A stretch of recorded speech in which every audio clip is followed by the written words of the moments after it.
Before the sweltering Texas sun heats up Carrizo Springs, the children start their day early. Breakfast at sunrise.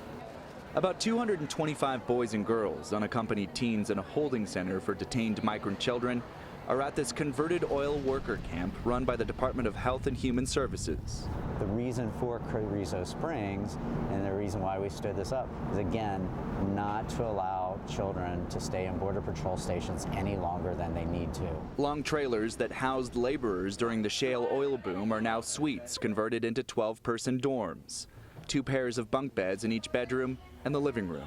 This facility is all about unification. We immediately begin the process of finding a sponsor for that child once they're turned over to HHS.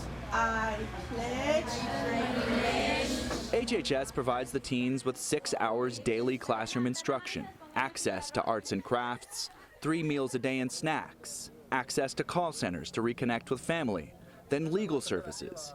And as the contractor running the holding facility describes, most importantly, they provide playtime. 2 soccer fields sit in the middle of the camp. The teens take to the pitch for 2 hours in the morning, finishing at 10 before it gets too hot.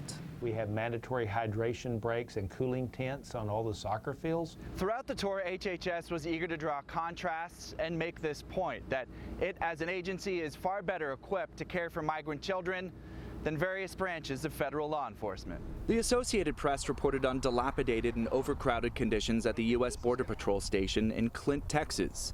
Across the Rio Grande Valley, the Department of Homeland Security's Inspector General said kids at 3 facilities had no access to showers, and some children under 7 had been held in cramped Border Patrol stations for more than 2 weeks. The Associated Press got exclusive access to tour and film the Health and Human Services facility on the condition that we don't show children's or workers' faces. Kevin Dinnan, the CEO of BCFS, who ran the youth holding facility in Tornillo, says they took this contract on the condition that the government allowed access to human rights lawyers, lawmakers, and the media. His Texas nonprofit oversees hundreds of staff on site. They run dorms, dining, classrooms, a clinic, and their own emergency services. Childcare isn't normally the contractor's specialty.